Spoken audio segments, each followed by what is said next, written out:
وہی movie maker جس کو میں نے 70-80 ہزار روپے دے کر بلایا کہ میری شادی کی فلم بنا، ویڈیو بنا، وہی مووی میکر اگر میری شادی کے 1 مہینے بعد میرے گھر پہ آئے، دروازہ بجائے، میں باہر نکلوں اور وہ بولے کہ جی آپ کی دلہن گھر پہ ہے، ہاں گھر پہ ہے، اس کو بولو جلدی سے تیار ہو جاؤ، آج میں بالکل فری میں مووی بناؤں گا، تو اب میرے جذبات جو ہیں وہ بھڑکیں گے۔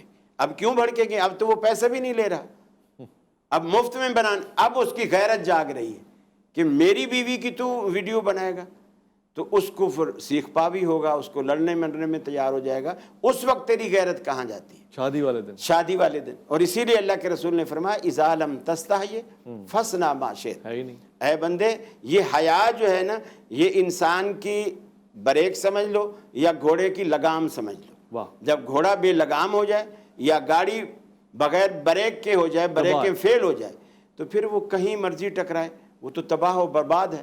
تو فرمایا اذا لم تستحی فاصنع ما شئت، اے بندے جب تیرے اندر سے حیا کا جنازہ اٹھ جائے تو پھر جو مرضی تیرے دل میں آئے وہ کر، تجھے کوئی روک ٹوک نہیں۔ اس سے ایک میں نقطہ نکالنا چاہتا ہوں اور آپ میری تصحیح تائید کیجیے گا کہ وہ دلہن جو شادی کے روز تیار ہوتی ہے، چاہے وہ میک اپ کر کے یا بیوٹی پارلر جا کے یا مہنگے ترین ڈریس پہن کے یا گھنٹوں گھنٹوں تیار ہو کے، وہ مہمانوں کے لیے نہیں ہوتی ہے، کیمرہ مین کے لیے نہیں ہوتی ہے، تماشائیوں کے لیے نہیں ہوتی ہے، بلکہ خالصتاً اس کی رضا یا اس کی نیت اپنا ہونے والا یا ہو چکا خاوند ہونا چاہیے، اور اگر اس کے سوا کچھ ہے تو پھر وہ غلط کام کر رہی ہے۔ یعنی اس پہ یہ ایک بہت بڑا مسئلہ ہے جس کو ہم نے آج تک سمجھا ہی نہیں ہے، کیونکہ ہمیں تو لگتا ہے کہ وہ اس وقت ایک شو پیس ہوتی ہے، سب آگے دیکھتے ہیں دلہن کیسی ہے اور دکھایا جاتا ہے کہ اس کی دلہن ایسی ہے، مگر یہ کہ اس کو آج سے یہ عہد کرنا چاہیے کہ میں اپنے خاوند کے لیے تیار ہو رہی ہوں، اور اسی میں اللہ تعالیٰ نے اپنی خوشنودی رکھی۔ لوٹ کر آئیں گے ایک مختصر وقفہ، ڈاکٹر صاحب سے مزید بات کریں گے۔ الف لام میم میں آپ کا انتظار ہے۔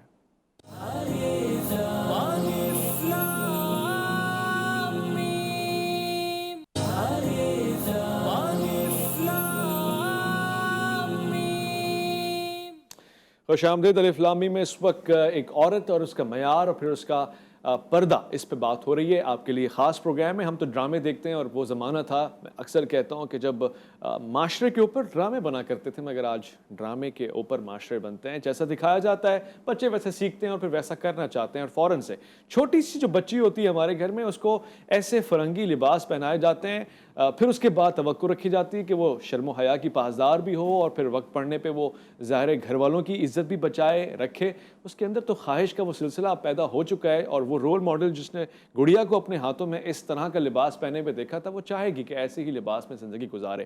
کاش کہ کوئی گڑیا ایسی بھی ہو کہ جس کے سر پہ دوپٹہ ہو اور وہ برقعے میں ہو اور حجاب کرے، اور پھر اس کا انداز بھی مسکرانے کے ساتھ ساتھ عبادت گزار انداز سے ہو، مطیع اور فربردار انداز سے ہو۔ میں ڈاکٹر صاحب آپ کے ساتھ یہ سوال پوچھنا چاہتا ہوں کہ بچوں کی حجابانہ تربیت، یعنی ایک بڑا عجیب جملہ ہے، مگر اپنی بیٹیوں کو کس عمر سے حجاب سکھایا جائے؟ میرے ایک بہت اچھے دوست ہیں، یہ پروگرام ان تک پہنچے گا تو شاید ان کی حوصلہ افزائی ہو، یا پھر وہ سوچیں کہ پروردگار کہیں نہ کہیں مجھے عزت دی ہے۔ وہ کہتے ہیں میں نے پوری زندگی ان کو پردہ سکھایا، جس دن ان کی شادی ہوئی اپنی بیٹی کو بولا آج سے تمہارا شوہر تمہارا ذمہ دار ہے، میرے اوپر اب کوئی ذمہ داری نہیں ہے، چاہو تو پردہ کرو چاہو تو نہ کرو، اس کے حوالے ہے۔ تو اسی دن سے بیٹی نے پردہ اتار دیا۔ ایسے معاملات میں ایک باپ کیا کرے؟ اس کی کیا ذمہ داری ہے؟ کس عمر سے پردے کا حکم دے اور کیسے دے؟ بسم اللہ الرحمن الرحیم۔ بچوں کی جو تربیت ہے یہ والدین کے لیے ایک بہت بڑی آزمائش اور بہت بڑا امتحان ہوتا ہے، اور یہ صرف حقیقتاً تو یہ صرف بچوں کی تربیت نہیں بلکہ اولاد کی تربیت۔ اسی وجہ سے تو ایسے شخص کے لیے جنت کی خوشخبری دی ہے جو اپنی اولاد کی اچھی تربیت کرے۔ تو اولاد چاہے بیٹا ہو یا بیٹی ہو تو ان کی اچھی تربیت کرنا یہ والدین کی ذمہ داری ہے۔ پھر بیٹیوں کی لیول پہ ذمہ داری اور زیادہ بڑھ جاتی ہے۔ ہمارے ہاں عموماً یہ طریقہ کار ہوتا ہے کہ ہم اپنی اولاد کی بچپن میں تربیت نہیں کر پاتے، اور ہم یہ کہتے کہ یہ چھوٹے ہیں، ان کو بچپن میں آزادی دے دیتے ہیں، اسمارٹ فون دے دیتے ہیں، کئی ساری چیزیں موبائل میں گندی اور غلیظ چیزیں وہ دیکھ رہے ہوتے ہیں، ہم اس پہ پابندی نہیں لگاتے، اور اگر والدین میں سے کوئی ایک سائڈ پہ اس پہ آواز بھی اٹھائے تو دوسرے کہتے ہیں کہ ابھی چھوٹا ہے، اس کو بڑا ہو جائے گا، یا ابھی چھوٹی ہے بڑی ہو جائے گی تو یہ آسانی یہ جو ہے نا اس پہ مطلب سمجھ جائے گی۔ یہ ان چیزوں میں ہم کو ریلیکسیشن دے رہے ہوتے ہیں۔ پھر عموماً جا کے کسی ایسی اسکول میں ایڈمیشن کروا دیتے کہ جو کوئی ایجوکیشن ہو، تو پھر وہاں کوئی ایجوکیشن میں بھی جو ان کی تربیت جو اولاً تو پاکستان میں کئی سارے ایسے اسکولز ہیں، دینی اسکولز ہیں کہ جہاں دونوں کی تعلیم الگ ہو سکتی ہے، تو ہم اس کا خیال نہیں رکھتے، ان کو کوئی ایجوکیشن میں رکھ دیتے ہیں، پھر ان کی تربیت نہیں کرتے، ان پہ نگرانی نہیں کرتے، تو جب بعد میں وہ بڑے ہوتے ہیں وہ ہماری کنٹرول سے باہر ہوتے ہیں، پھر بعد میں پھر ہم شکوہ کر رہے ہوتے ہیں اور بعد میں کہتے ہیں کہ ہماری اولاد یہ ہے، لیکن پھر وہ شکوہ فضول ہوتا ہے۔ حقیقت میں بچوں کی تربیت بچپن سے ہی جو ہے نا وہ صحیح رول پہ کرنی چاہیے۔ چونکہ میرا تعلق یونیورسٹی سے بھی ہے، میں مختلف یونیورسٹیز میں کلاس لیتا ہوں، بعض اوقات دیکھتا ہوں کہ اسلام نے کیا حکم دیا ہے خواتین کے لیے، عورتوں کے لیے، بچوں کے لیے۔ جب وہاں اپنی آنکھوں سے دیکھ رہا ہوں تو صورتحال تو انتہائی افسوس ہو رہا ہوتا ہے، یعنی وہ جو حکم قرآن نے پردے کے بارے میں یہ دیا ہے، جو شریعت نے دیا ہے، اس پہ بالکل عمل نہیں ہو رہا تھا، اور اس کی اصل وجہ یہ ہوتی ہے کہ گھر سے ان کی تربیت نہیں ہوتی ہے۔ تو یہ والدین کی سب سے پہلی ذمہ داری ہے کہ اولاد کی تربیت کرے۔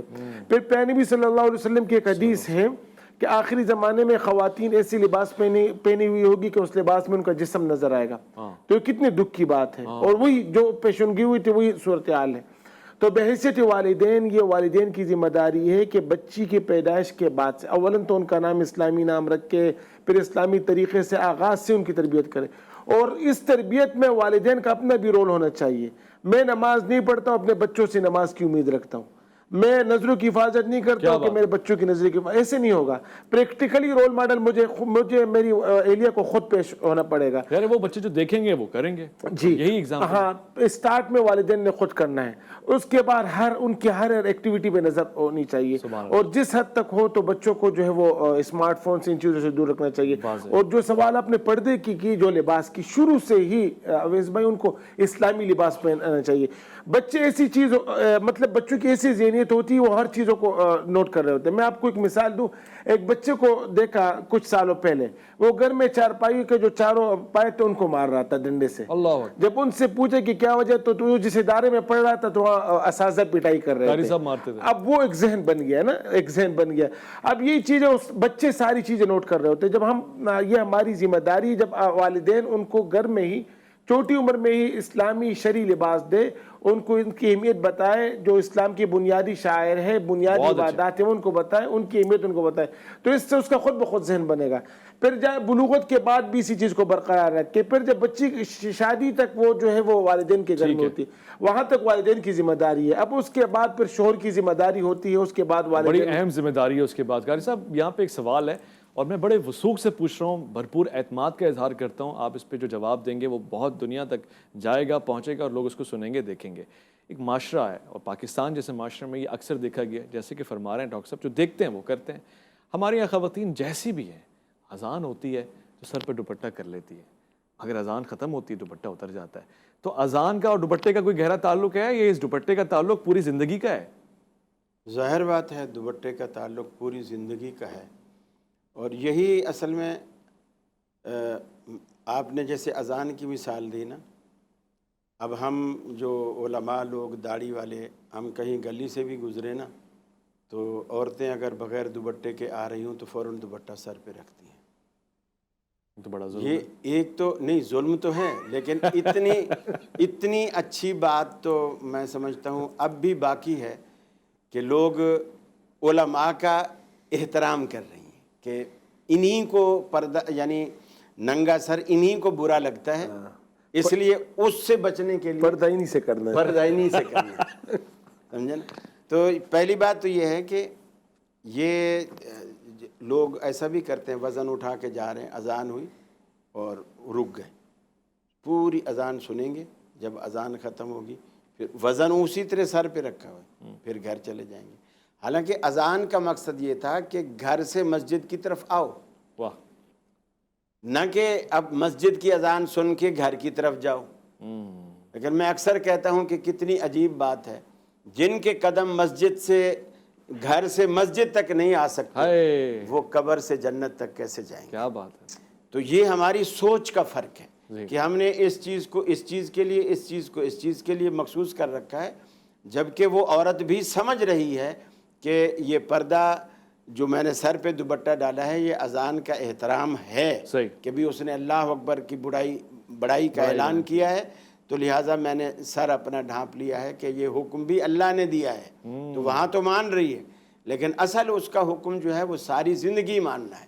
اسی طرح کچھ علماء غلطی کر رہے ہوتے ہیں، جب نمازی نماز کے اندر کھڑے ہوتے ہیں تو انہیں کہتے ہیں